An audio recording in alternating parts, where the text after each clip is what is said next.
My name is Tupac Shakur, and I attend Tamalpais High School, and I'm 17 years old.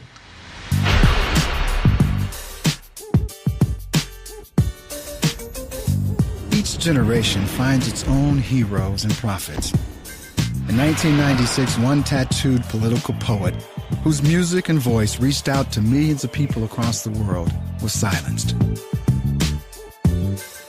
The media portrayed him as a thug, focusing public attention more and more on his alleged crimes rather than his music. He spoke of poverty, injustice, equality, and the harsh realities of life. Was he just a reflection of the times, or someone who made a difference?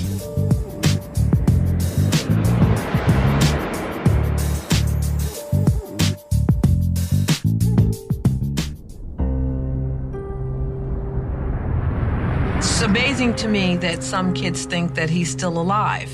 It's almost funny to me, because he couldn't have been quiet this long. There'd been no way in the world he could be quiet this long. I think Tupac's alive as any one of us in the sense of I can still feel him. He is still alive. As far as I'm concerned, we don't die, we multiply. I think Tupac's here every day because I see the tattoo on my daughter's shoulder right now, and it's so lifelike, The 1960s were a time of turmoil and liberation. Americans were confronted with the power of Malcolm X and Martin Luther King. One group to rise from this atmosphere was the Black Panthers. The group believed that the only way to achieve black liberation was to form a black militia armed with enough firepower to fight the oppressive white government.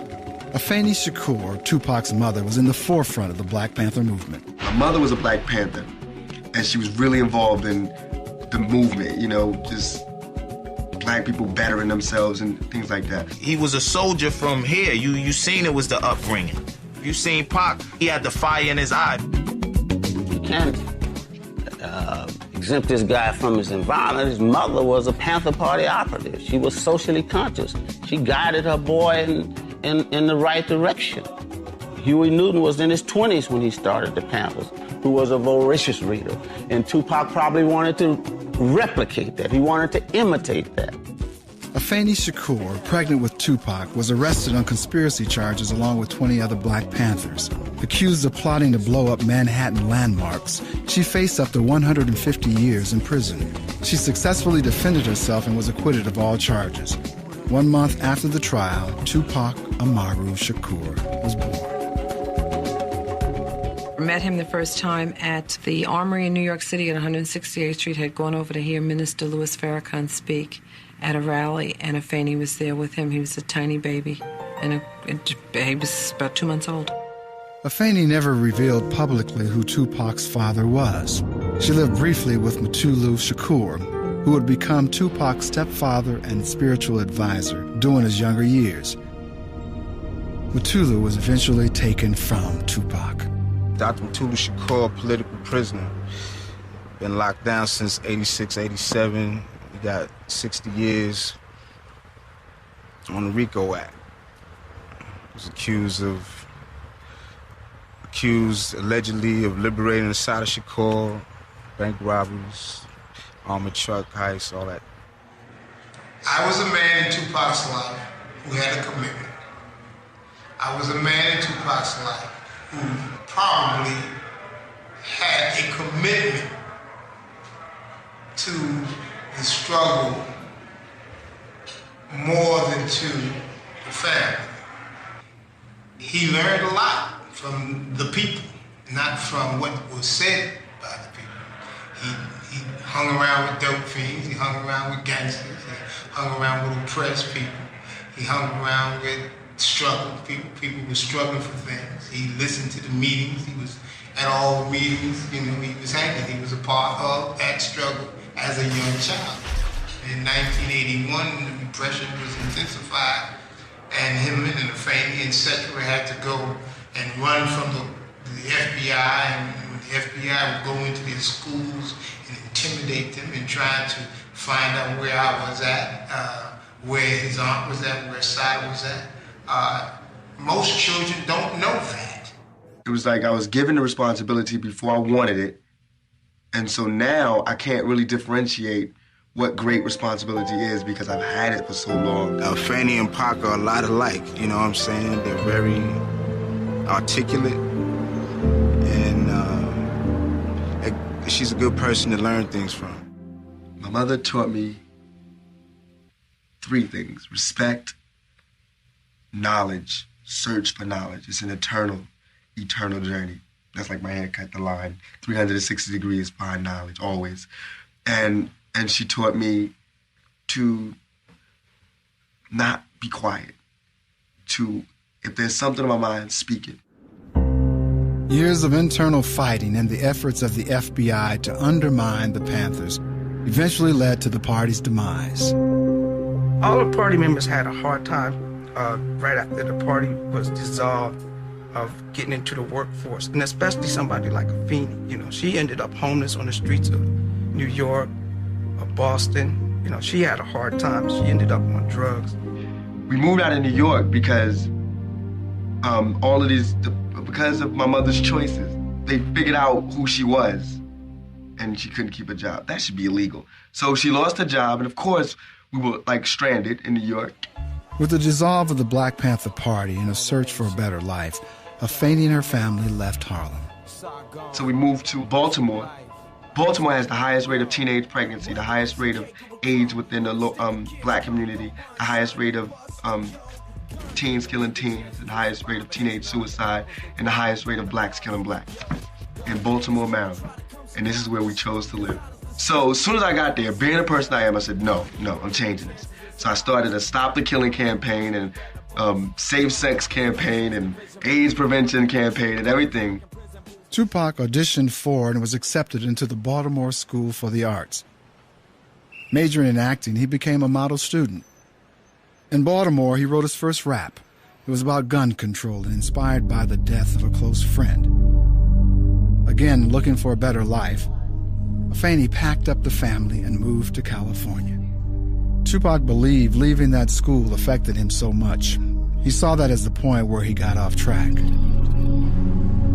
And I came to California to escape that violence that I escaped New York for. Then I went to Baltimore, escaped Baltimore for, came to California.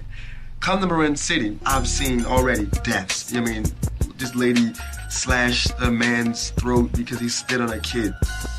This is Door 1, Building 89. It's in Marin City in the jungle, the J-Town. This was kind of like the place we wrote a lot of the first songs. Okay. Come here, follow me with your camera. First of all, he stayed in the living room. His sister had my son's room. Baby, this was Tupac's sister's room. Yeah, this is where we used to write all the songs at. Yeah. Sexual used to be mad because we was always... In that side window, when his mama leave, all the girls come to the bag, and he let them into the slide. Okay, so when I'm in my room, laying right here in my bed, and something go. I was the Fanny room. Sometimes here in the living room, we'll do some writing, but you know, his mama would kick us out, send us to the back. During the early days, we were broke. We wanted to be rappers, and we got befriended by a lot of people in the street, like dope dealers, pimps, all the people that you think are the wrong type of people. I can honestly say that none of those people tried to draw us into that lifestyle. So a lot of people got behind us and helped us get there. We got caught up in the whole aspect of wanting to ball, wanting to have jewelry, wanting to have nice cars from watching them.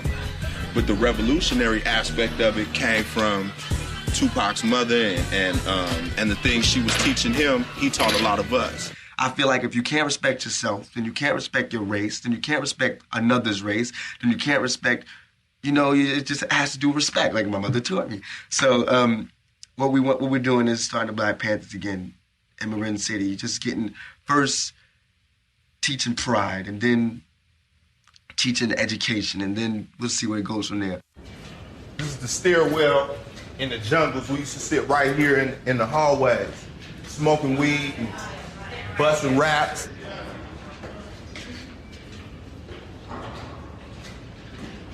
In the garbage chute. That's where everybody used to write their raps at. Now we're gonna go up to the top. This is what I was talking about. Now when you poor, right? When you broke, right? You sitting up here and smoking and shit, and you looking at all them rich people over there. That's Tiburon. That's the most expensive place in California to live. You right there around rich people all the time. That's like teasing you in your face if you starve. That goes back to what I think the most important thing about rap music meant to the ghetto, man, to the streets, is that it's an opportunity. If there was no money and everything depended on your moral standards and the way that you behaved and the way that you treated people, we'd be millionaires, we'd be rich. But since it's not like that, then we're stone broke. And so that's the only thing that I'm bitter about, is growing up poor because I missed out on a lot of things. In 1989, while Tupac attended a dance function, he met Layla Steinberg. Layla was developing workshops in which young people could express themselves. They immediately connected and arranged to meet the very next day. The very first day we met, he ended up coming from Marin City to this place with me that same day, and we did our little workshop here that night. And then from that night on, he was part of our group. He thought I was like the perfect package to get him where he needed to go. He told me what was going on at his house, and within a couple months I realized that his mother was so addicted that his house was too dysfunctional to have a career, to keep going to school. So within a couple months he ended up coming to stay at my house. 7465 Bridget Drive. And this is the apartment that I was living in with my husband and my children, and Pac and Ray came to stay with me here. He was the sloppiest, messiest person I've ever lived with. And dirty. He would never want to wash clothes. He'd want to, buy new clothes so he wouldn't have to clean up and wash stuff. At 17, he was wide-eyed and really believed that he could change the world. I think adults should go through school again. I think that rich people should live like poor people and poor people should live like rich people, and it should change every week. Our relationship was really a relationship that we searched for knowledge. We explored together. And I'll just tell you a book right now. It's been around for a long time. It's called Ponder on This. The stuff we were exploring together. Food for thought, alignment, the ancient mysteries, astrology, the Buddha, challenge, Christ, the impact of color, our state of consciousness, medicine, the moon, the occult teachings, Rajneesh, telepathy, the Kabbalah, the Tibetan Book of the Dead. He read Roots a number of times. Taylor Chardin, The Phenomenon of Man. And as you study Tupac's lyrics, you start to know and understand how much he incorporated his reading, even his last albums. So Pac would read a book like this, it's a pretty big book, and he would attack people's definitions. So what is cultural literacy, and who defines it? And is this white perspective, or is this multicultural perspective? There should be a drug class, there should be sex education, there should be a class on scams, there should be a class on religious cults, there should be a class on police brutality, there should be a class on apartheid, there should be a class on racism in America, there should be a class on why people are hungry, but they're not. Their class is on gym. This right here is the first hall that Tupac performed in, and it was the EC Craft Community Building. And Pac did this with Digital Underground, packed the place. I had talked to Atron and I wanted to get us a deal, and he said we had to make a video. We decided to have our own mini concert here on the grass so that we could show Atron how tight we were. And so all the kids in the building were our audience right here on the grass. And that was the stage behind the trees. And we had the Strictly Dope show.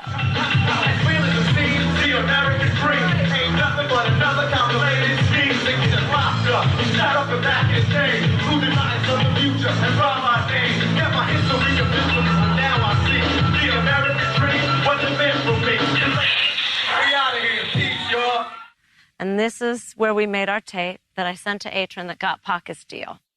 Layla Steinberg called me and asked me if I was interested in meeting Tupac. And at the time, I was working with a group called Digital Underground. And I called Shock G, who's the leader of the group, and asked him if he wanted to meet Tupac. And he said he would. He was in the studio, just sent him down. Atron and Layla sent this kid Pac to the studio. We were mixing down Sex Packets, our first album. Pac came in the studio strictly business. Maintained eye contact with me the whole time. I'm at the mixing board. Do you want me to rhyme now? What's up, Shock G? Shock G? What's up? I'm Tupac. You want to hear it right now? I was like, damn, this cat's intense, you know?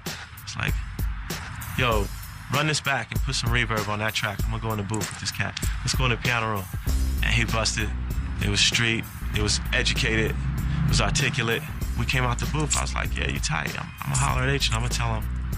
He was like, all right. In 1990, you weren't really blown away by Pac's rhymes. His rhymes were better than average. I remember one song was The Case of the Misplaced Mic. Got home from school. My mic was missing. Got on the phone, called Dizzy. I can't find my mic. Word, let's get busy. The case of the misplaced mic. The case of the misplaced, like hip-hop fantasy type stuff, you know? Spy looking for his mic. It was either that or political. Wasn't thugged out yet.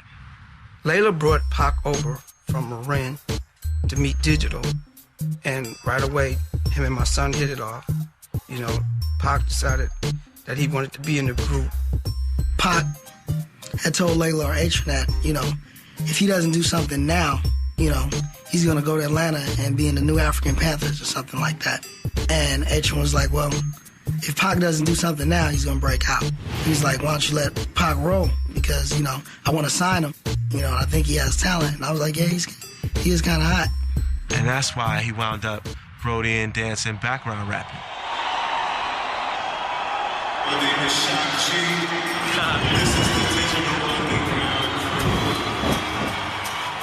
He came out. Once he came on the road, every chance he get, you know, he get on the mic. You know, after the shows, after parties, he grabbed the mic and just, you know, once people saw him, it was history. And as we got to know him, we started working him into the rhyming situations more and more as most we could, you know. We were on our second album at the time, EP release, and Dan Aykroyd wanted us to do this movie with him, Nothing But Trouble, and do the soundtrack. And Pac was on tour with us when we got offered, and that's why Pac wound up on Same Song. I remember once when he thought the sound man was messing up the show. Pac took it personal and ran up on the sound man and said, yo! He tried to beat up the sound man. Fuck the sound up! And went to swing on him, and our manager grabbed him. He didn't realize the sound man's friend was getting ready to hit him with something, so I had to grab him. We like, yo, Pac, you know, you can't beat up the sound man. He hit that sound man when he didn't understand it. That wasn't just our sound man. That was the sound man for the whole G Street tour. But he's crazy. You know how many times I fired Pac? Fuck that. You weren't supposed to sing right there. He's the singer. You're a rapper. You don't want him singing over your parts. Fuck that. I knew you was going to say that. We were losing the crowd right there. We had to do something. He wasn't singing that shit right. You wouldn't know. You're not a singer. Fuck that. You sending me home? Yeah, I'm sending you home. Fuck that. Pac's off the tour. It would be livid like that. Almost fighting. 2 hours later, knock. Yo, what's up? Let's go get some hoes. All right. You know? You know, we just had a lot of fun back then. You know, we spent a lot of time in the bus talking, spent a lot of time running around, just having a good time. It was a good period because there wasn't, at that time, there was minimal pressure on Tupac. Tupac's first big break came with Same Song, which he recorded with Digital Underground. There was a day we were coming from the city. We were going back to Santa Rosa, and all of a sudden, the Same Song came on KMBL, and that was a song that Pac did with Digital. And we were so excited to hear it. And I'm asking everyone, get your money out. I need $2 to get over the bridge. I didn't have any money. And everyone searched their pockets, and no one had any money. And I ended up having to write a check to get over the bridge. And the one thing that was funny is that Pac said we should all remember it would be the last time he couldn't pay $2 to get over a bridge. So it was a real big event. It was a big event in the streets and the hoods out here because nobody from this area ever made it in the black community like that. And, you know, hell yeah, it was a major celebration. My name is Shock G. And I'm too motherfucking Pac. Yeah, okay. My man Humpty Hump and the whole Digital Underground posse finna come out with yet another album, even more slamming than the last. We just finna go straight underground. We finna live up to the name, Digital Underground. Tupacalypse come out with a new album, Troublesome. We finna just hit y'all like a family. We all just, trying to make it. We were like family to him. We got him his first apartment. He had no credit. He couldn't drive. He had no driver's license. So we used to have to work the applications, and we would all pitch in and borrow a credit card and co-sign, and we did all the shit we had to do. To get closer to the game, Tupac moved across the bay to Oakland. Coming out of New York, I always learned about flavor and different shit like that. Not to diss New York, I learned a lot, but I never knew the game. I never learned the game. And when I went to Baltimore, I didn't learn the game. Nobody ever took the time to show me the game. When I got to Oakland, that's when I learned the game. This is the land of the hustle. And you also will find that in Oakland, a lot of people do not back down from things. That whole Oakland Raider blue-collar mentality is very much an identity for a lot of people in the city. Click, clack, me like go up. You see me gives a fuck about these bitches on me nuts high. His first solo album, Tupacalypse Now, was explosive and propelled him into the spotlight. And with this came new dangers. I come to his house, and all the lights would be on. He's on the first floor apartment. Drapes wide open. Occasionally a window open with just a screen. I came over and I was like, Pac, for real, man, you're not getting the message. You can't leave your windows wide open with all these gold records and all your jewelry laying out on the counters and stuff. He was like, shh. Oh, I ain't worried about that. I ain't show you? Oh, went in the closet, his first AK ever bought. He came out, shh, because if someone come up in here, shh, shh, shh. Wait, shh. Woo! You saw that? Shot the floor and the sofa all up. Damn near killed a couple of the Outlaws. They were little kids just sitting on the couch getting high. Woo, you saw that? Like, it's got some shit to it. Beautiful. When I first met him, I said, hey, this guy here, he's gonna be big. I knew it instantly. It was just the power that was coming from him, his voice. I remember looking at the Billboard charts one day on the tour bus. We were looking at Pac's first album. We were like, oh, you doing good, Pac. He was like in the 40s or 50s somewhere with his first album. Sons of the P was in the top 10 and had just got certified and all that. And I remember Pac storming out the room looking at the chart, how his album went. And he just looked at me and went, if I could get a beat like Kiss You Back. Walked away. I was like, whoa. Because usually I let him pick the tracks. He was like, yeah, I want this one.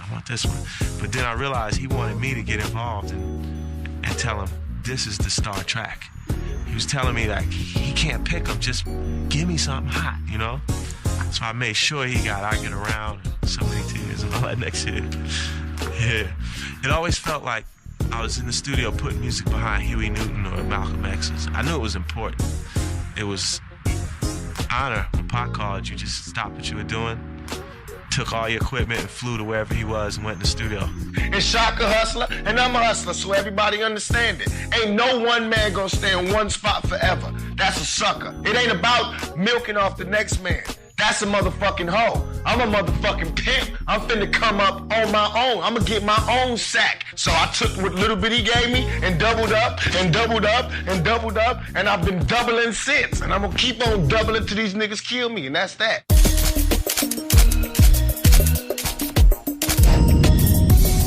The real tension in Tupac was about remaining true to the people who produced him, and that was where he got this keeping it real. He wanted to be the real nigga, and the real nigga was always in conflict with the other sides of his personality. And all this risk that niggas trying to make me go through, I'm gonna make them feel the fire like I got to feel the fire. And that's real, and anybody can't understand that, they don't understand the black thing. It's gonna stay black. I'm not finna act white just cause y'all want me to act white. I'ma buy Benz cause that's what niggas do. Right. You understand me? I'ma smoke weed cause that's what niggas do. I'ma pack a gat cause that's what niggas do. You understand me? I'ma get drunk cause that's what niggas do. You understand me? I'm not gonna change just cause motherfuckers got money. I mean, I knew it was all part of one person. It was all Pac, but he had two sides, the yin and yang, just like everybody. Because everybody got a good side, everybody got a bad side. Just Pac's was amped up a little bit more, you know what I'm saying?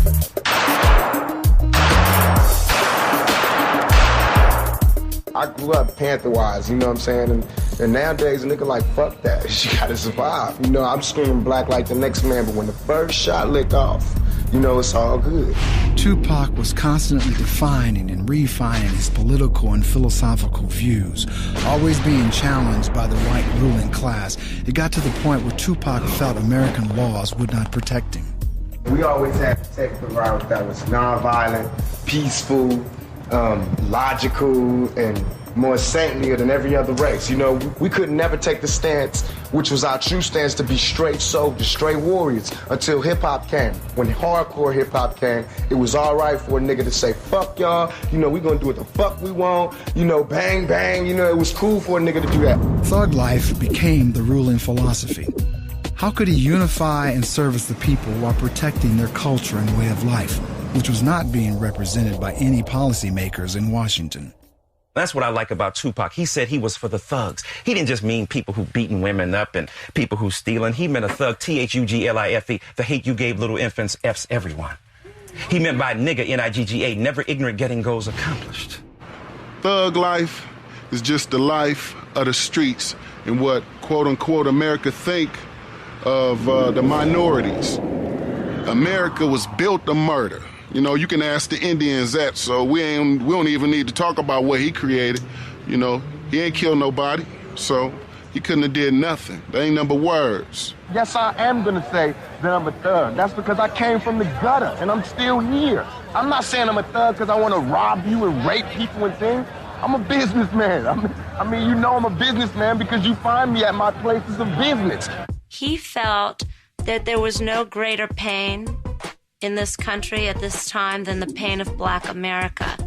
It wasn't a manufactured image. When Pac became Thug Life, the embodiment of Thug Life, when he shot those cops, there was nothing manufactured. There was his diving into who he felt he was a voice for. This is a 10 millimeter, but I'm loading it with 40 millimeter bullets because it'll work. Watch. And I feel as though everything I rap about, shit, anybody can check my card on it. And I gotta be able to show and prove whenever somebody wanna pull my card on it. He said he didn't have a record until he had a record deal. I mean, Tupac felt that he had to live the life he sang about in his song. That's great when it's applied to gospel music, terrible when it's applied to gangster rap. His whole thing with thug life and everything else, he knew that all of us, as far as the urban communities, everything was concerned, we was trapped and we was caved off. You know what I mean? So we couldn't be successful. So he was going to get the whole Thug Nation and turn it around and make it that movement. Feel any remorse for the cops that got killed?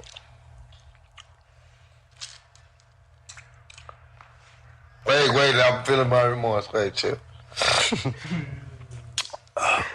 Can you fart? No. I mean, I would if I could, but I can't. Because it wasn't no remorse for Latasha. It wasn't no remorse for you, Seth Hawkins. And there wasn't no remorse when the motherfuckers kicked my ass. So they can all motherfucking die till they respect me as a motherfucking man. And every black man out there, they can all motherfucking die. And that's real. Until they do, more motherfuckers gonna die. As long as they got bullets, it's gonna be some justice around this motherfucker. Motherfuckers is scared to be they self, dog. You know, and he was like, man, I'm myself, good or bad. What? Deal with it, motherfucker. I'm putting it right in your face. America, this is what you made me. Now deal with me. I feel as though the ghetto is the ghetto, you know, and I don't think like it ain't near ghetto I can't go to and kick it and come up in. I don't care if colors or not. And I didn't always think that, so I'm not being cocky. I was scared of LA to whereas I didn't know nothing about the gang thing. That's the only thing I was scared of, just ignorance, not knowing where not to go. But shit, I done been out here long enough, they can smoke me. I really don't care, it's all good, you know what I'm saying? Watts, this is Compton, you know what I'm saying? There's no place that I won't go, and I feel as though if you got love and you putting out real shit, you can do that. If you kicking that shit from your heart, you can go wherever your heart wants you to go.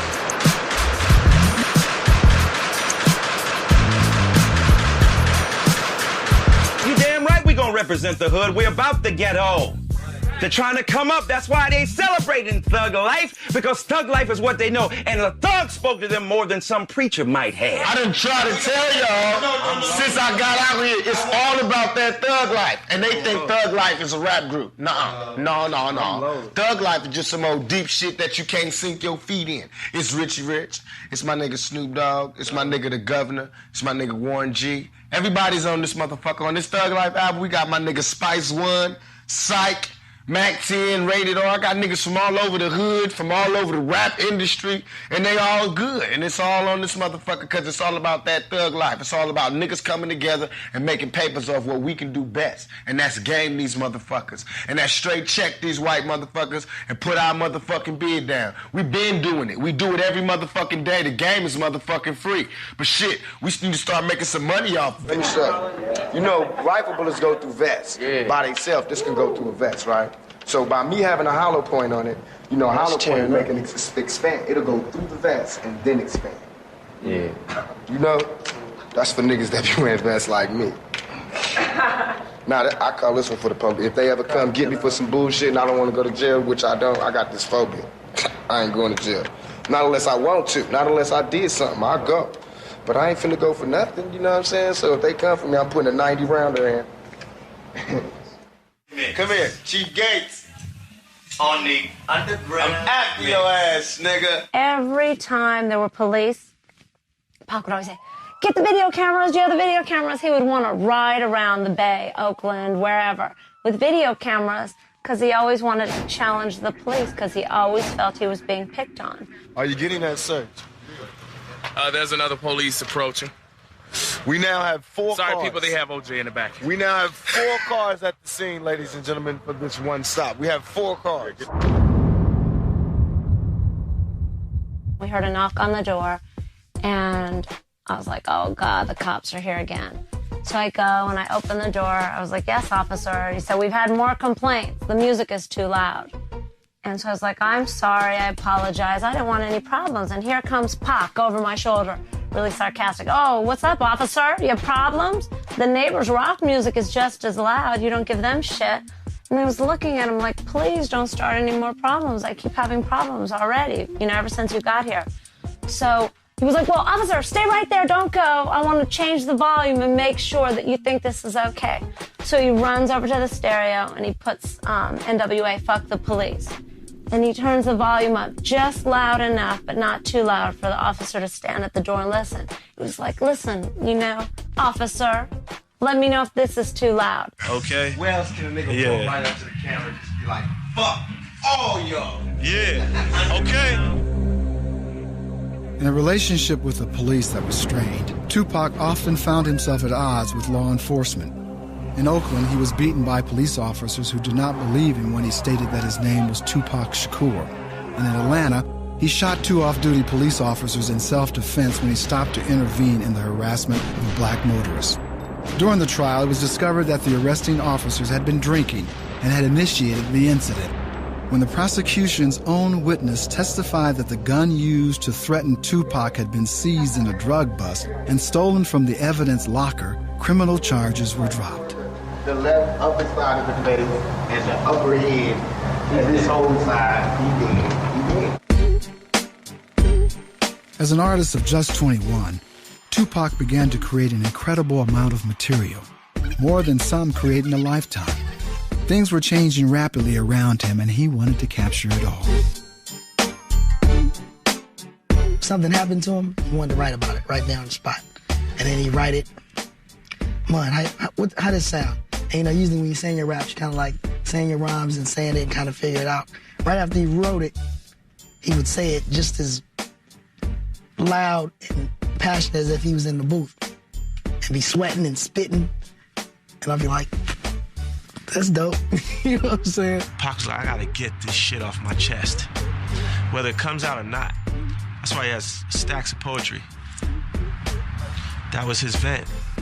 That was his air. That was his oxygen. No changes, revisions. He would just scrap it and do a new song. He just poured it out. It's more like a jazz improvisationalist. He came in there and said it, how he felt it. And he's gasping for air. He's got a joint in his hand. He's smoking weed and cigarettes and Newports all night. So he's missing words here and there. So the way he would do it, it was like a dotted line principle. When he would gasp for air and miss a line, on this track, maybe it caught that word. And on this track, so he would triple his vocals to make sure every word was said. You know, I get there about an hour or two earlier or whatever, and I'll just, have the track ready. He walks in, here's the beat. Give me a pen and pad, give me a pencil. Come on, give me a pencil. That's how he was. I know exactly what I want to do. That's how Pac was. Like, I know what I want to put on tape. Let's go for it. In one day, we would do about 4 to 5 cuts a day, depending on the flow, If Hennessy is, involved, though, it's a beautiful thing. Every other record that came out that Tupac did, I did high and drunk in the studio while they was making the beat, like laying the beat down, And that's why I be sounding hella sloppy, you know what I'm saying? But that song, it'd be like, fuck it. I feel as though, niggas drunk and high when they listening to it. This is Me Against the World right here, which sold over 2 million copies. A song that was on there, man, was Death Around the Corner. He predicted his own death, man. This is All Eyes on Me, which is like definitely a huge, huge classic album. You know what I mean? That's a big one. This is the cut, How Do You Want It, that I did, you know what I'm saying? Which is a big one, a huge, huge record. Thug Life, this is where we all started, though. Me, Tupac, Psych, Mo Preem, everybody, Rated R, everybody, man. We were doing our thing. This is like when I first met him. Thug Life. I was the music man, Pac was the lyric man. We were LA and Babyface all the way. Constantly writing, constantly working. From the studio straight to the set, out of town, straight to the commercial he had to film, straight back into the studio, straight to those cats' studio he promised he'd go by. Doesn't really want to go over there, but he knows how much it'll mean to them. Tupac Shakur was the hardest working man in hip-hop, hands down. His work proves that. Since he's died, more work's come out than before he was alive. Everybody be ready to go to sleep, Pac could still be working. Let's go. Smoking a blunt, it's just action. Let's go. We in. It's like we in the door now. Keep mashing, and success is not a faithful girlfriend.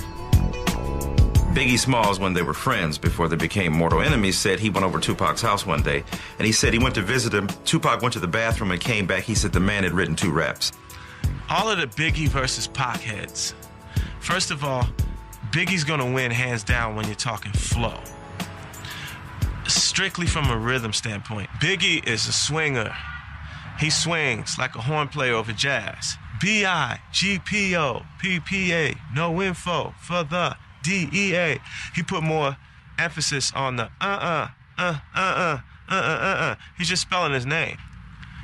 When people say Pac is the best rapper of all time, they don't just mean he's the best rapper. They just mean what he had to say was most potent, most relevant, and that he was the better human being. Tupac pulled from Martin Luther King, Malcolm X, all the good speakers. Even though you was a crack fiend, mama, you always was a black queen, mama. It's like pouring those words out because you mean it. And I be picking up the slack. It's time for apocalypse now to grab the gat, rip the track. Cause it's all about making money, ain't a damn thing funny. What be up, sonny? I be like all in my business. Time to hit that shit. I'm ripping up the track cause I be down with the clicking. All my niggas in the house. Pac rhymed from the pit of his stomach. Humpty Hump and Slick Rick rhymed from the nasal palate. Nas rhymes from the back of his throat. Pac rhymed from the pit of his stomach. You know what I mean? He was singing it out. So if you listen to that, there wasn't many rappers doing that.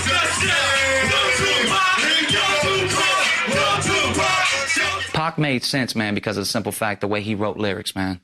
It's the way he wrote it down, man. He made a lot of sense because he was thinking about the fact that, fuck that, dude. Whatever he went through the day, he was like, fuck that. I'm gonna talk about this partying shit. I'm gonna talk about this drinking shit, or talk about, motherfucking streets, this, that, whatever. Didn't matter. But I love the way Pac put it all together because he could combine all those fucking concepts into one song and still make your ass dance. I can understand, everybody want to party, kick it, and get high and all of that shit, but I mean, there's real issues going on in the world. What made Tupac different is that he wasn't afraid to say it. I haven't seen nobody that was just ghetto-fied at the same time, articulate, and just be able to maneuver them words and vocabulary just expand to where you just be like, damn. See, Black Panthers was built on education, and streets are built on wildness. So when you mix them two together, oh, it's gunpowder. So that's what he was. He was an educated nut. You feel me? I remember I was doing my vocals, Tretch walked in, pulled out a pistol, said it's his turn, he did his rap, he left, I left, Patchy did his shit, everybody laid it, 5 Deadly Venoms, it was all good, it shows niggas can't come together and do their thing. There was a kind of a very powerful surge in him of wanting to express himself.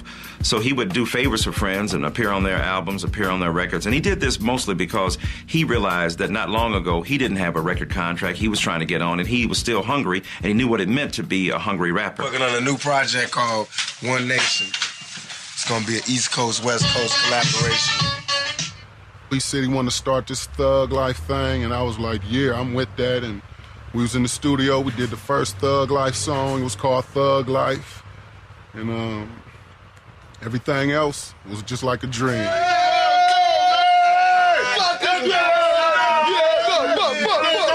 Idi Amin, Outlaws, Machiavelli trained soldier in the flesh.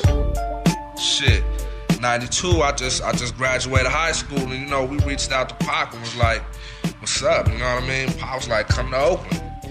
That's my first time stepping into Oaktown, you know what I mean? And I was just turned out from then. And we was the young niggas, we was like babies, you know what I mean? Running around the country with them. Watch what's going on so you can see when you come in, you can see if I'm giving you something.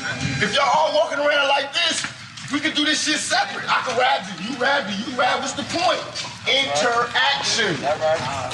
He was our general, we was a soldier, so we did work together and it's always been like this and it's always gonna stay like this. Shit, we only got 2 weeks to do this whole album. Complete it. Mix it down and everything. We don't have time or the luxury to spend all of this time doing one song. We don't have it. We gotta somehow find a way that we could double up on it. Cause I did my whole album, I know it ain't all of that, but I did my whole album like 3 songs a day. Cause I was just laying it, rocking it, then getting off. You can mix it later and have niggas that love being in the studio all night, just adding a drum beat at a time and shit. You can do that after the rappers leave and shit. There's niggas that love being in the studio that just love listening for the right kick. But for while we in here and you got like 8 rappers here and everybody drinking and smoking and shit, man, get that beat popping, throw them niggas on the track. You catch everybody freestyling, throw them niggas on the track. Boom, that's just the name of the song is whatever this nigga said his last word was. We do it, put it down. Then after we finish, we walk out, everybody be here and listen to it. Be like, this the hook, we go in there and lay the hook. If we don't like that hook, the nigga lay another hook, come back out here, you know, raise scratches or whatever. That'd be the song. Along with the music came other avenues of expression. Tupac had always been an actor, and now Hollywood was opening up its doors. He and Tretch were asked to audition for the role of Bishop in Juice. And like I went up in there, I'm reading lines like, yo, you know, I'm explaining, like reading it basically. I know it a little bit, but I'm, you know what I mean? I know he went up in there, yo, fuck that, I'm telling you, you gotta learn to say, you gotta put it down the streets, and you go, yo, I heard, I'm like, yo, you better get this motherfucking role. I don't even want it no more. His first role in Juice was an extraordinary portrayal, but people always thought that's who he was. And it wasn't who he was. Hell yeah, when the riots was on, nigga, on the 29th, your boy Pac was filming a movie, a multi-million-dollar movie with Janet Jackson, but that motherfucking night, I was out there shooting up motherfucking Chinese takeouts. I swear I was. Come through. Hey, but bust it. That was a movie I was doing. That was all the movie that y'all gonna see coming out called April 29th. Damn, boy, all right.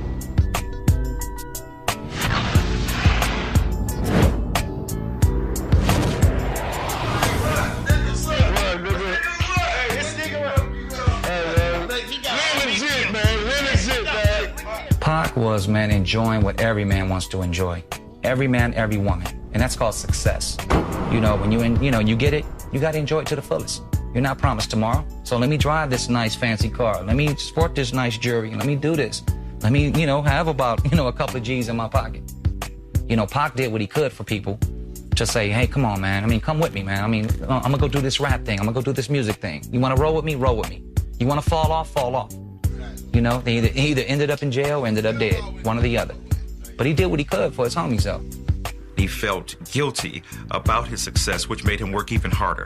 And the guilt he felt was because he was reared in a household that taught him you are to be for the community, and even the material goods you have should be sacrificed for the larger political goals of black people in America, many of whom don't have what you have. This is a big question, and no one's been able to answer it, and this is staggering. How can Reagan live in a White House which has a lot of rooms and there'd be homelessness? And he's talking about helping homelessness. This is what I mean about practicality. All right, if there's someone homeless in Washington, D.C., if there's homelessness and he has the White House, which has 1,000 rooms, why can't he take some of them people up the street and put them in his White House? Because he doesn't want to get dirty. The White House would be a little tainted. His various houses and places of residences from his first apartment were missions and flop houses for anybody that needed it or somebody he saw any glimmer of hope in, you know? Yeah. With Tupac's new fame and fortune came other obstacles. How could he grow as a performer as the public watched his every move? The once poverty-stricken youth was now generating enormous amounts of money. Some of his friends noticed a change. From not having nothing to having the power and the allure of fame to a young, broke nigga from the ghetto, I mean, you couldn't imagine. One change for sure is that the stress increased, the need to make a hit increased. Pac changed as far as his attitude. He had gotten to the point to where he felt like he didn't really have to respect anybody, and that's where we got to clashing at, you know. There was the flirtation with some of the materialistic trappings that the rap game has to offer. That is something when you're in this business, if you're not around other people that are outside of that, you can be immersed in it and not even realize you're immersed in it. I don't know if I could handle that shit. A man don't know what he can handle till we put in that position. You know what I mean? Pac was younger. He was going through a lot of different shit. Motherfuckers trying to kill him, you know what I mean? Setting him up. Lawsuits, shit that's real crazy. This business, it's not for the weak and the timid. On one hand, niggas be tripping off niggas that ain't got shit. Then when a nigga get shit, they trip because you got shit. Yeah. You know what I'm saying? That shit is illegal. Illegal. Pac was rapping, acting, niggas loved him, and he was a sex symbol. He had the women. So, because of that, you know, the haters came in flocks, droves, you know, in different forms, different variations, but, you know, yeah, niggas was hated on. That's how it is when you at the top. You hear it in the lyrics. You hear it in all the songs. Envy is a big key to him, and it's like, man, you know, envious people, jealous people couldn't stand the fact that he was doing his thing, you know what I mean?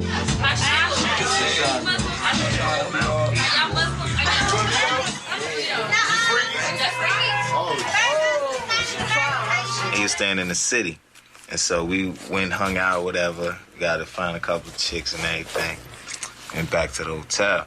So we got a double room. I had my room, he had his room, whatever. So we was up in there, everything. I mean, I had a little video cam and everything. So me and my little chickie, we taping shit and everything, and you know, getting all wild and everything. So popping out the room and the door like crack. So I'm like, shh, telling my little thing, shh. So I go up in there, I start taping it from the door. So I'm taping them up in there. So he just banging it out on the bed, banging it out. So I'm taping, then I hit the door. I'm trying to get close. I go, boom. And they both get up. He like, man, what the fuck is you doing, man? I know you ain't out here taping this shit. What the fuck? Yo, you got it. Like, yeah, man, what the fuck is you doing, man? Don't be coming to this motherfucking taping no shit, man. Man, turn this shit. Give me this motherfucking tape. You got it. All right, keep it. Go back up. Can't believe this motherfucker come up in here tripping. I had to teach my motherfucking self how to be a man. You understand me? And I'm still learning. But there can't a motherfucker out there tell me shit. Because I was on welfare, started with nothing. Now I got a little bit of something. I'm on the bright screen. I'm on videos. God damn it. That's why I act like this. He was the happiest when he was with his niggas. You know, like we all are. We happier when we with our niggas because, you know, we can be ourselves and, you know, we just love niggas. He was at the top of the game. And I was like, damn, Pac, finally somebody from our crew or somebody I know made it to where we always said we wanted to make it too. But he was not content. He wasn't satisfied, or that's where he wanted to stop at. This might be no role model type shit or none of that, but goddamn, Ask yourself, ask your mama, ask your daddy, ask your auntie, ask your uncle. You smoked weed before, didn't you? You smoked crack before too, didn't you? I'm a role model though. Well, Pac never did nothing but smoke weed. That's it. He never fucked with that old bullshit. So give me my motherfucking propers and don't sweat me when I'm blunted like a motherfucker. He couldn't function sober. He didn't like to anyway. You know, had to be some weed there, had to be some Hennessy, had to be some drink, had to be something going on. If he wasn't high, he had to be doing something that was a lot of fun. He wasn't so happy. A lot of his laughter was forced. You know, you can hear it, death row. You know, listen to him laugh. He's not laughing. He's putting it on. It's forced laughter. All of those records, all he's talking about is the pain. Mainstream America was not ready to hear the true realities that resonated in Tupac's raps. Tupac was America's wildest nightmare. Please, outspoken, totally uninhibited, knowledgeable. It's ironic, too, because you can't sell that many records unless you've got a huge white audience, you know. So, in reality, more white people are buying the records than black people. He not only scared white America, he scared upscale black America because it made them have to remember where they came from. He opened up doors and windows that I'm sure caused a lot of pain and grief for a lot of people. Tupac was from the days of the Black Panther Party. You know, people are still frightened of the Black Panther Party. Tupac had an African name, Tupac Shakur. People had no idea what that meant. A lot of people didn't even know he was named after a Peruvian revolutionary. These white kids could dress and act like niggas, because all they got to do is go get 10 tapes. And after they study them 10 tapes, they got fucking Hood 101. I think a lot of young kids, a lot of young white kids would be like right with Pac, you know, because I think his personality was such that he was going to make them see what the real truth was. As long as they got bullets and 2-inch tape, there will be justice out this motherfucker. To me, he's an activist. He was an activist, an activist, an activist. He wasn't just no rapper. He was an activist. He always needed a cause to fight.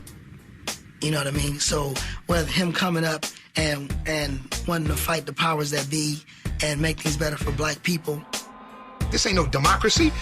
Pac knew that the elite was paying the government. The elite on the government, on the president, everybody else. Pac was talking about that shit, and they didn't want to hear that shit. They didn't want no young black brother telling these black people in the ghetto that your strings is being pulled by a committee of 300. White people got you believing just because I'm telling a nigga to stop getting his hand kicked in by the police, to take the gun he would use to shoot his brother in a second and kill the motherfucking cop that's killing you, your family, and everybody else on the block. You know what I'm saying? Kill that motherfucker. That is not insane. That is sane and straight like a motherfucker. That's positive, like a motherfucker. There was a state trooper who had been killed in Texas, and the young black man who killed the state trooper claimed he was listening to a Tupac song at the time that this happened.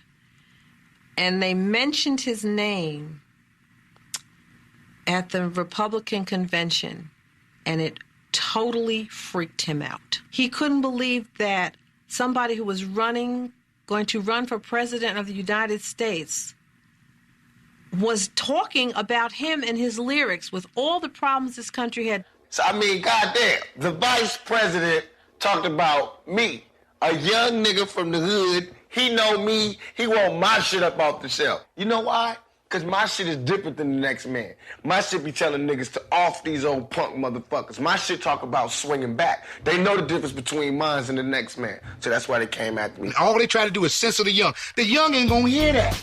18-year-olds that's going into the workforce ain't got a workforce right now. So what they gonna do? They go out, rob and steal and steal a hamburger and a cheeseburger. Because there ain't even no jobs at McDonald's no more now. So to see Dolores Tucker's and them ought to realize that young people ain't got nothing to do except be restless behind they bullshit. You can't censor the young. You never could. It degrades women. It glorifies violence. It's creating drugs, the culture of drugs, the culture of guns and rape. See Dolores Tucker. Oh, see Dolores Tucker. You's a motherfucker. Trying to instead of trying to help a nigga, you destroy a brother. That's what you did. Shit, you should have shut your damn mouth, the man would have still been living. You called the dogs, see Dolores Tucker, you can't sue me for nothing because I ain't got nothing. You called the dogs on Tupac Shakur. See Dolores Tucker, I know what she was trying to do. She was trying to say that, you know, when you rap like that or when you talk about that in your songs, it perpetuates more of the same. I tend to believe a little bit different. Pac was right. What's it like to be young and black and growing up in America if you got family members on drugs, if you don't see no way out and you didn't graduate from high school? In many of these ghettos, which are really enclaves of civic terror, we have a generation of young, especially black people, who are now planning their own funerals. They go to the funeral director, they sit down, they plan what song will be sung, who will preach, who will speak. They plan what their corpses will look like and what caskets they will be buried in. That's extraordinary. It's intolerable, or it should be. And yet we tolerate that in America. And that's why Pac wanted to get into politics, so we can have a voice out there that's not just going to ride with whoever's out there just yes, we, and no, we going to be up there, we going to give you the other side of the story that you're not hearing. You can't survive out here by yourself. The police ain't nothing but a gang. The National Guard is a gang. The Army is a gang. We learn all our gang shit from the government, you know what I'm saying? We learn all this gun shit from the government. You know, they get somebody get a gun, the gov get a bigger gun. You know what I'm saying? How they gonna show us that thing we can't pick up? So I'm picking up.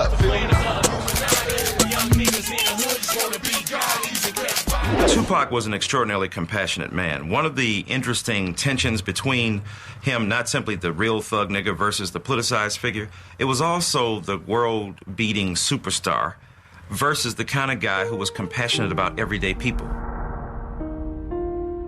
We were in Washington. We were on an East Coast run from Atlanta to New York on his first record doing a promotional tour.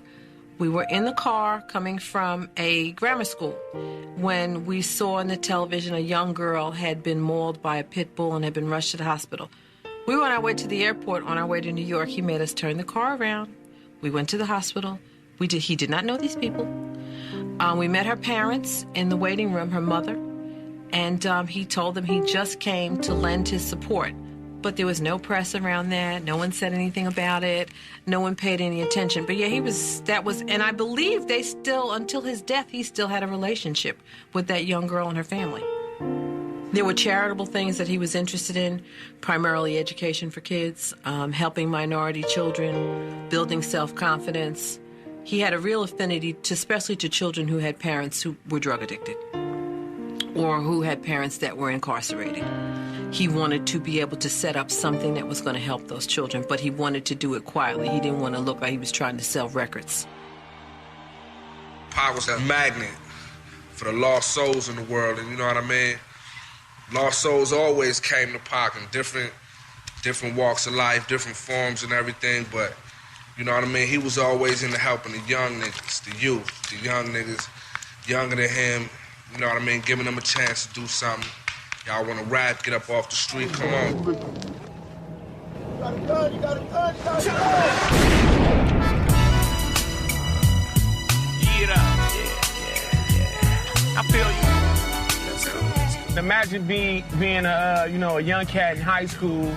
You know, you got a record out, and it's a cool record, and then you got like the hottest rapper in the world telling you, like, he gonna do the video for you, and you going to school telling your friends that.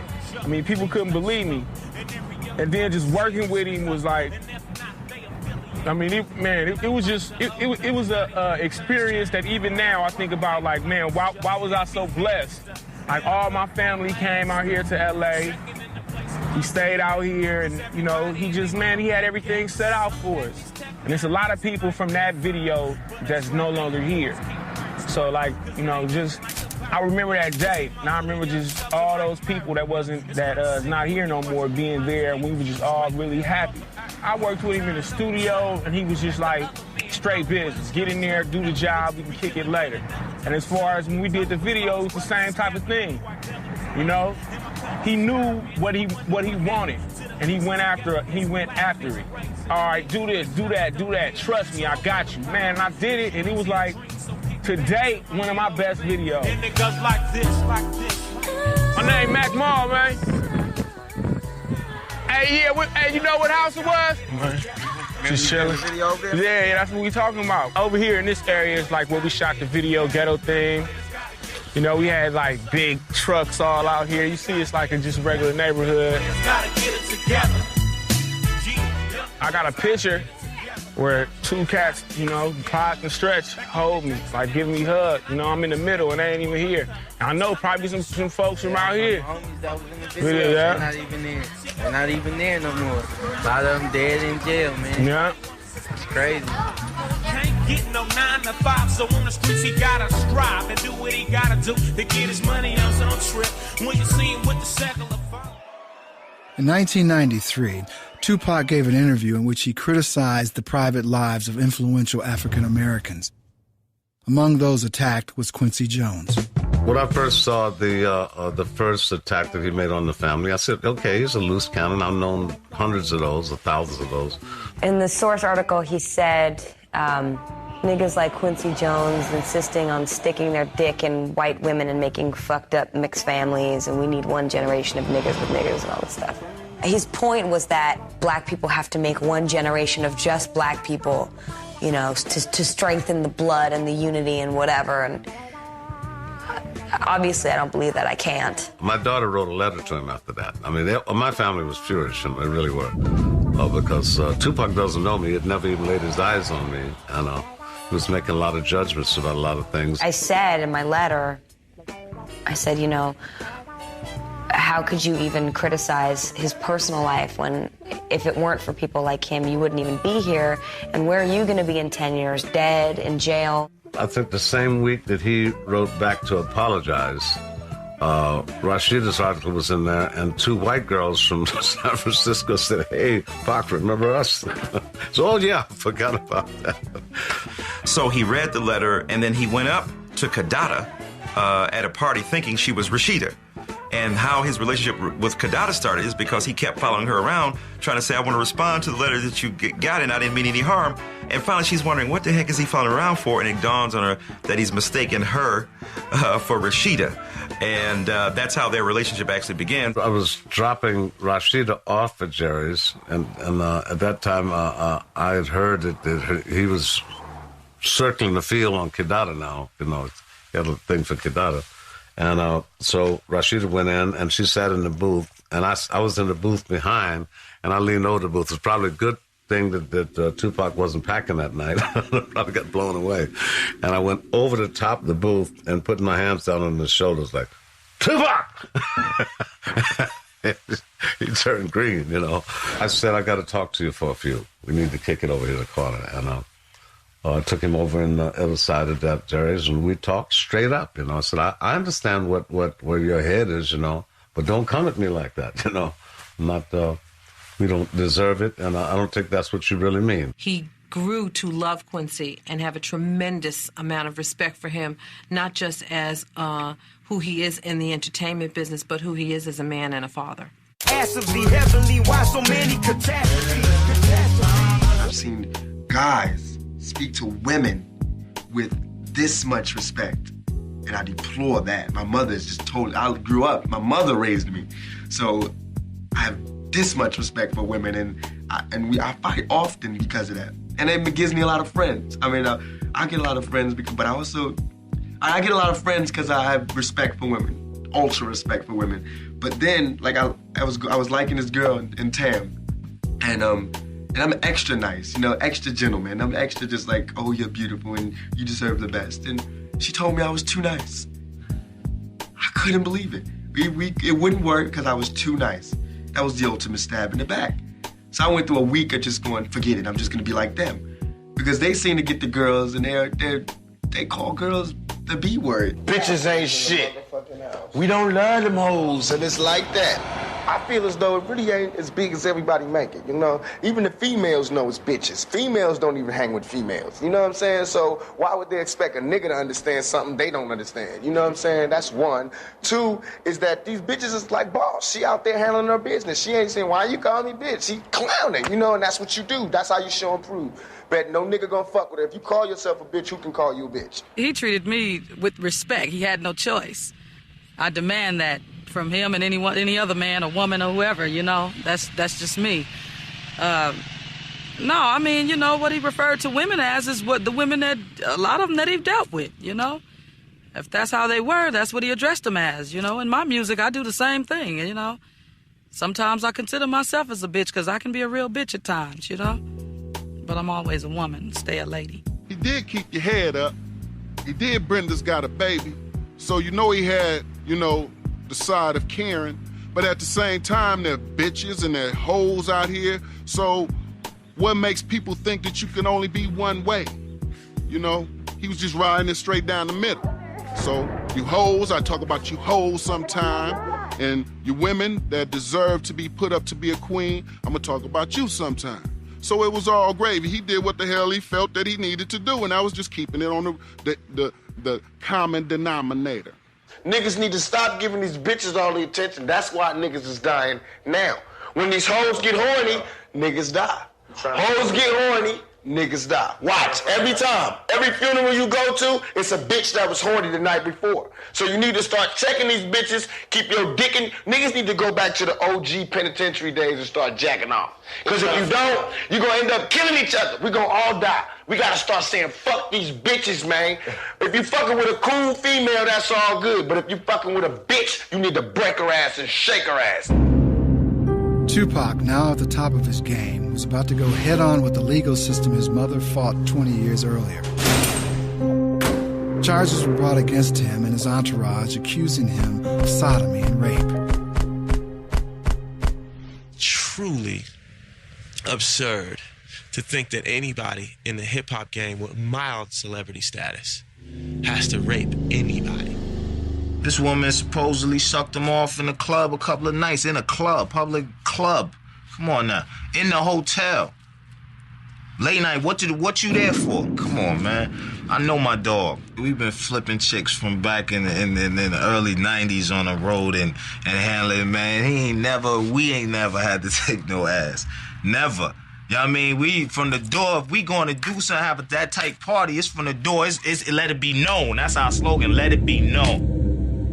Her lack of credibility began to unfold during the course of her testimony in this case.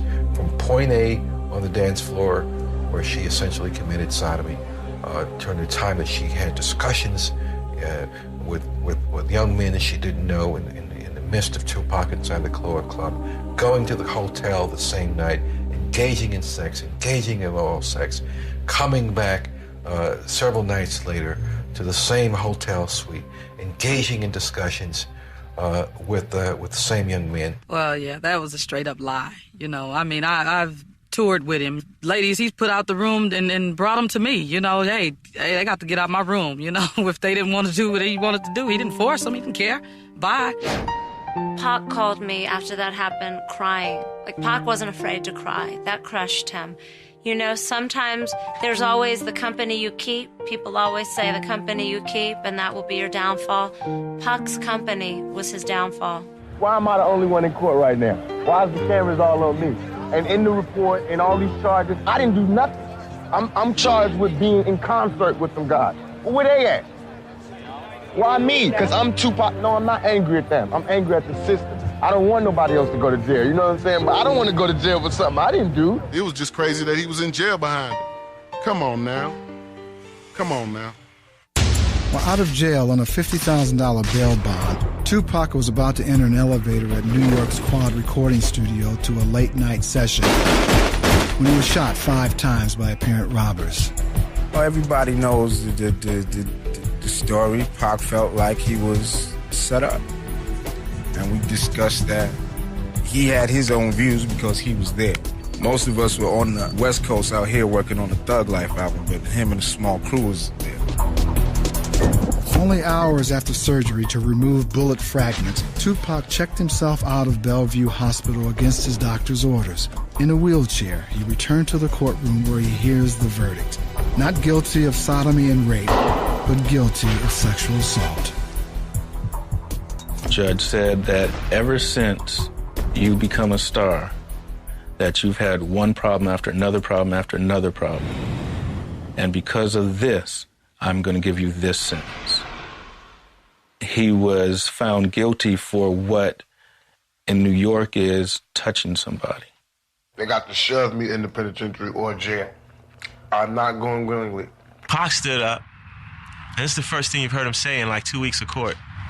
You know, Your Honor, and throughout this entire court case, you haven't looked me or my attorney in the eye once. It's obvious that you're not here in search of justice. So therefore, there's no point in me asking for a lighter sentence. I don't care what you do because you're not respecting us. This is not a court of law as far as I'm concerned. No justice is being served here.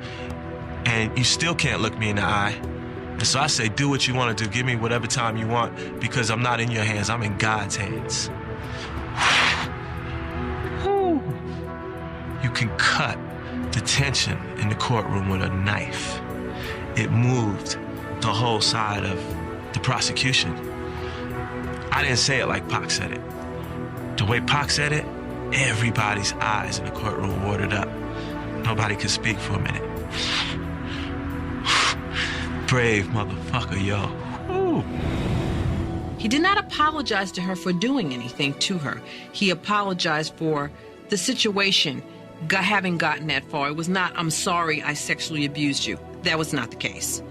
It was, I'm sorry I let myself get into a situation with you that caused this to happen. I spent a lot of time with him in Rikers Island.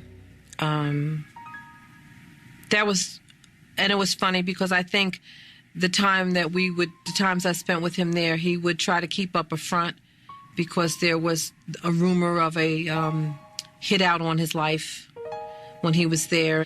And him trying to be this strong guy, you know, everything's cool here, you don't have to worry about it. When inside, there was some fear. But there was always someone visiting. There was someone there every visiting day. But Dannemora was another thing. The first time I went up there, I mean, it was like stepping back in time. And the prison was like the main factory in town. I think it was built in the 1860s or some early. It was frightening. It's funny, I don't think it broke his spirit. There was a clarity about him because he wasn't getting high. He wasn't smoking. He was writing scripts. He was writing lyrics. Me and Big Syke went up there for like 2 weeks and visited him every day. He talked about, niggas yelling in the tier, but Pac was the type of nigga, he was a man's man. He was, real niggas always relate. That's where all the assholes at. So what can you do in there but just, absorb what's going on and survive? It's survival of the fittest. So if you got to survive, yeah, I'm gonna come out that motherfucker, mad like a motherfucker. Yeah. Tupac's attorney questioned why Mr. Jack Agnew, who was arrested with Tupac, but whose case was separated from his client, received only probation. Mr. Agnew introduced Tupac to the alleged victim, and Tupac believed that he may have been a government informant. The facts that we were able to delve up were that he had been arrested a number of times all around the country. We were able to get a national rap sheet on him. He never did a serious day in jail. That all of these cases had the ultimate result of being dismissed. After 8 months in jail, Tupac's case was appealed, but he was unable to raise the $1.4 million bail. It was then that he was approached by Death Row Records president Suge Knight, who offers to post the bail in return for a recording contract. The agreement was written by hand and signed from a cell. I just felt that it was a change coming, and I felt it, and he did exactly what he said he was gonna do. They came to me and said, do you want to work with the Row? And I said, hell yeah. Dre want to do some shit on my music, the next album, that's good. Thug Life and Death Row. Yeah, we discussed him going to Death Row. It had always been in the picture because Pac and Suge was cool. Suge had been trying to get him on Death Row since early on, but, Pac was established enough he ain't have to go that route. He ended up between a rock and a hard place, and, he decided to make that move. Fresh out of jail, out on bail. We gonna show you how we do it on Death Row. Run that shit. I got the dog pound. He knew who he was signing with. He knew all the controversy. Making a deal with the devil. I got to do, and I was saying, he said, I got to do this. He says right now because it's the only choice I got. I worried about him every day. because he was my friend. I knew the reputation. Being in law enforcement, I knew various things that you see, that you hear, that you just know. You see what's being associated. You talk to other people that were in the music industry. I watched the fear of other people. Well, I don't talk about Suge, man. I don't even get into that little conversation. You can skip me with all them questions, man. Many of Tupac's friends questioned his decision to record with Death Row. Over the years, there'd been a lot of controversy surrounding the record label. You know, a lot of people want to say that he went down the wrong road. But when I just talked to him about it, he talked mainly about the music because that's where his heart was. Well, Pac bring a voice, you know what I'm saying? We just sit back and just kick it, basically. And when he came, he brought like a voice to Death Row. You know what I'm saying? He speaks what he feels, you know what I'm saying? His next album, All Eyes on Me, sold over 9 million copies, which is his most successful album to date. I never spoke to him after that. When he got out of prison, he was only out for 9 months, and people make it seem like he was with Death Row for years, but he was only with Death Row for 9 months of his life. This next song is dedicated to California and everybody up there.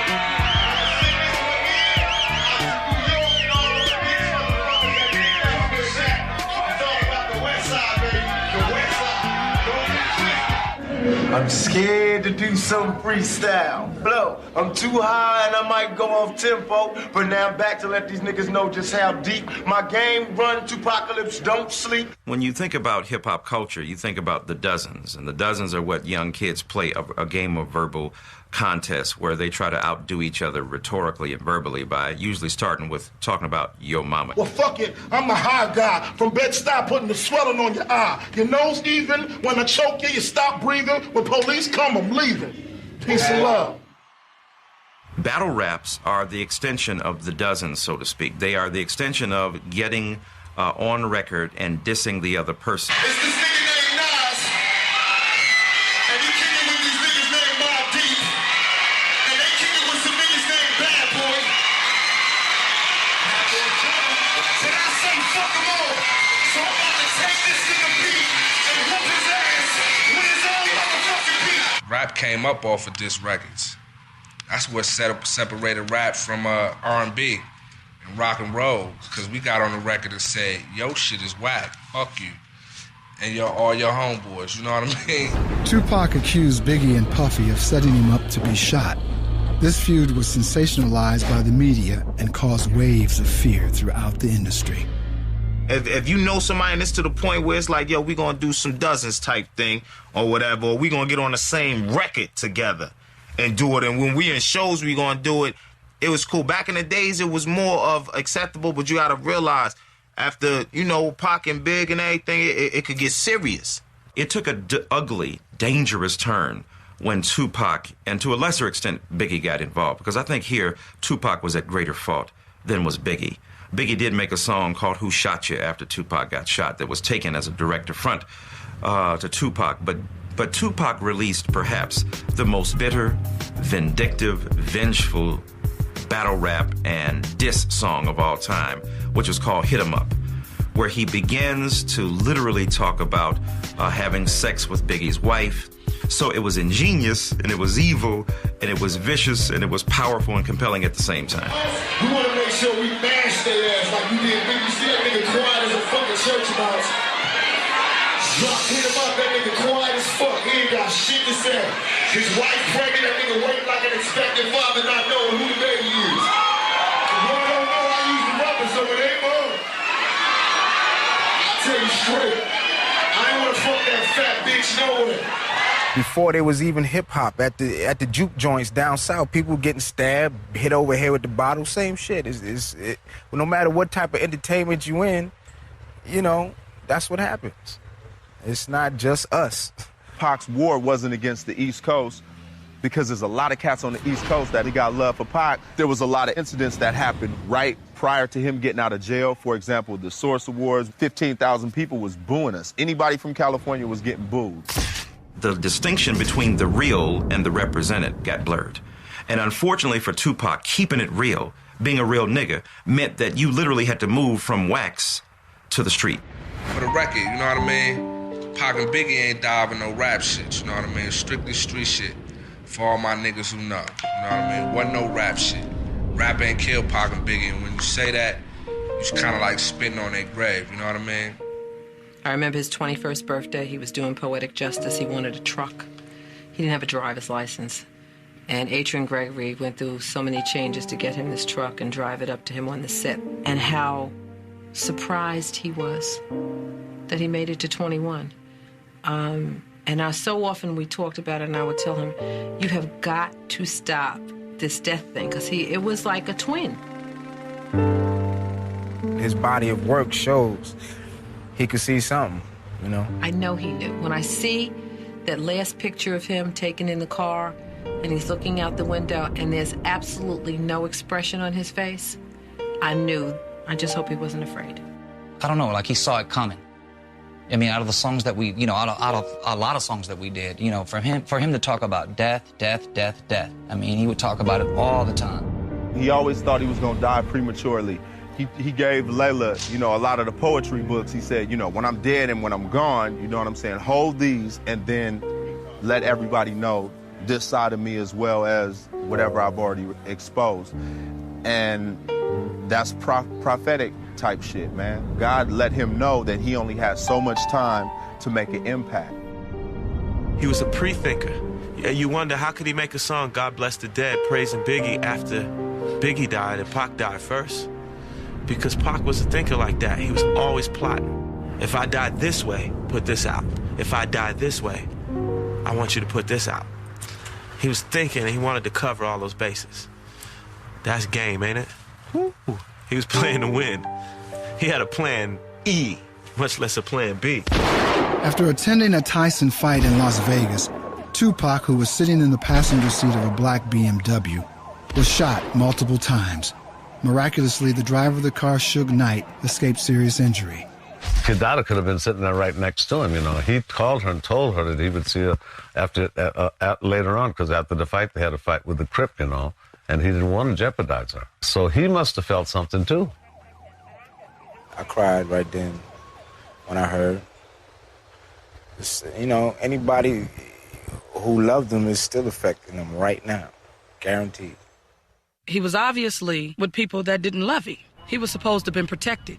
Whenever you have anybody that goes down without a struggle, without defensive actions, responsive actions taken, I always question why. My first thought was like, but when he come out of this one, he really gonna think he's invincible.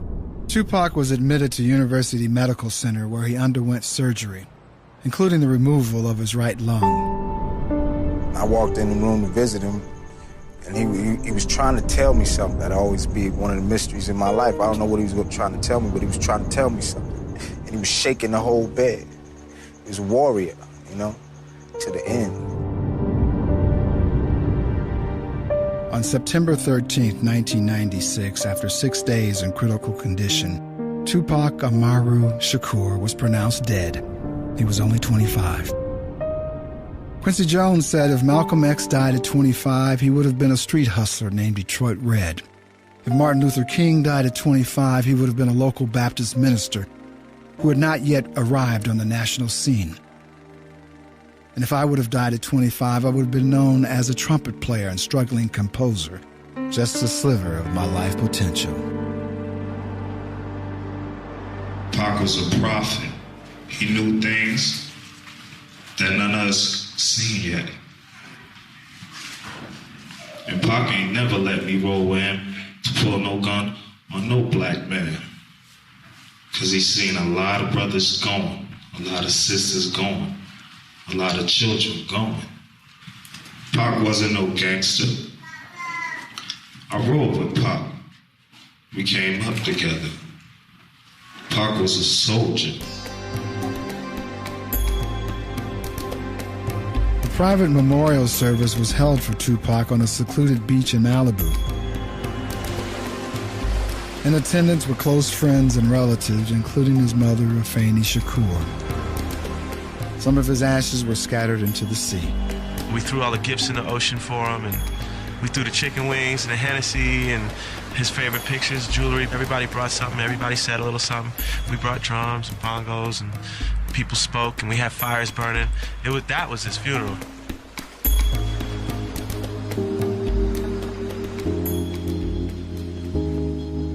You know, could we have done something different? Could we have said more? Could we have stood up to the forces?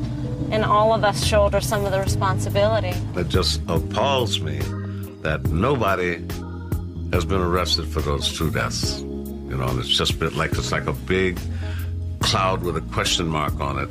And you know somebody in Las Vegas and Los Angeles, or both, know exactly what happened.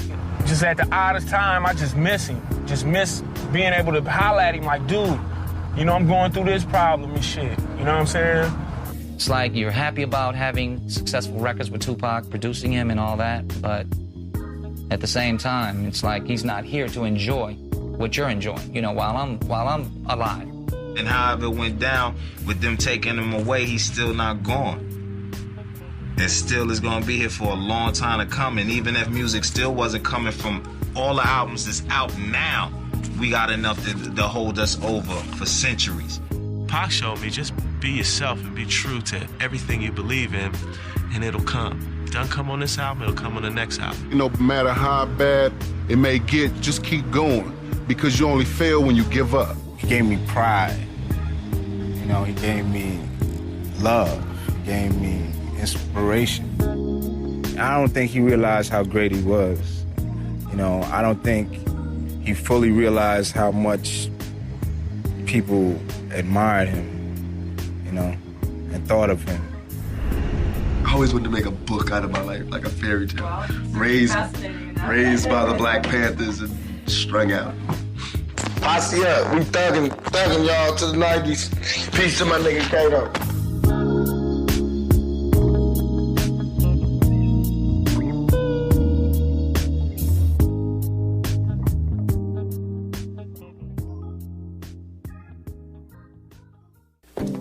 I like when he says, hey, yo, Shock, let them hoes know.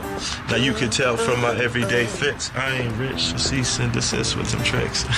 Just another black man caught up in the mix.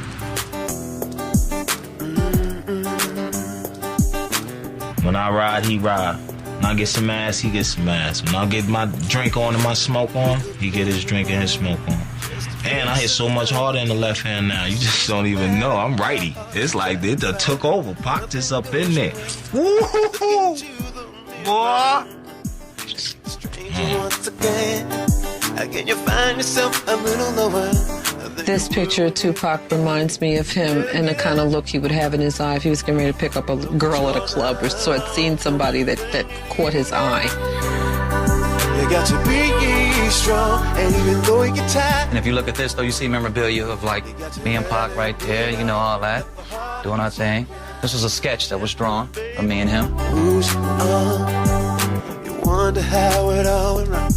And the sorrow. Here, I was just noticing as I was looking for things to share with you.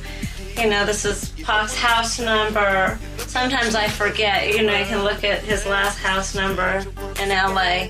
And sometimes I reach for the phone to call Pac. Like, I forget. You know, there'll be moments where I'll grab the phone, I'll have something I want to say, and I go to dial his number, and then I go, oh, I can't dial his number. You know what I'm saying? Have you ever had that happen when you lose someone?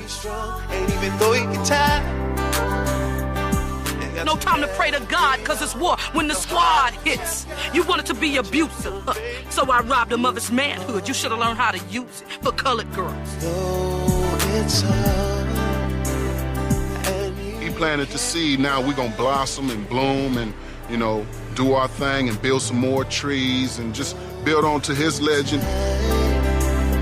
The walls will fall down. I was down in Jamaica. They said, the man lives here now. My man is right down the island. I said, don't take me to him. Love that brother, but I'm trying to write a book.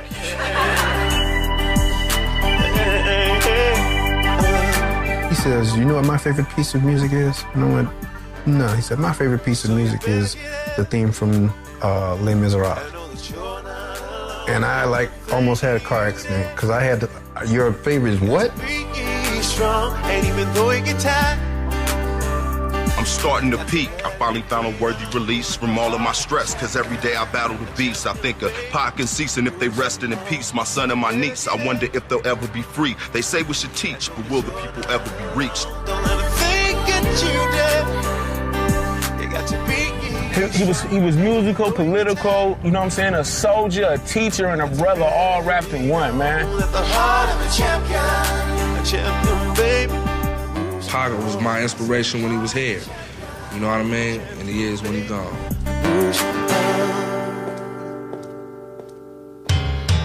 Heavenly Father. I remember it was a time I could go out to couldn't even pray. Almost feel saved. Devil don't want me to. Hard time. Do what I gotta do. I know they worldwide. Born to spit it. Listen to me, Father. It's my time. Come on, I was conceived in a track meet. Floated down the birth canal. Born in a tournament. Believed to be heaven sent. Heaven sent. I got some questions, so don't be mad at me. I asked of the heavenly, why so many catastrophes? Woke up one morning in a cold blaze. Lord, why you let them two planes hit the world trade? World trade. I guess America's so busy polluting, deploying bombs and shooting small countries. Look at what we doing. What's going on? Brothers still getting domed. In the hood up in that zone, it's hard to make it home. What do I believe in? The Quran or the Bible? People's lost, God's children feeling suicidal. Who do I believe in? You, the Buddha, or Jesus? Why diseases? God, do you still see us? Before this rapture, we were made exactly after you. Please, Lord, have mercy, understanding what we do, cause we don't.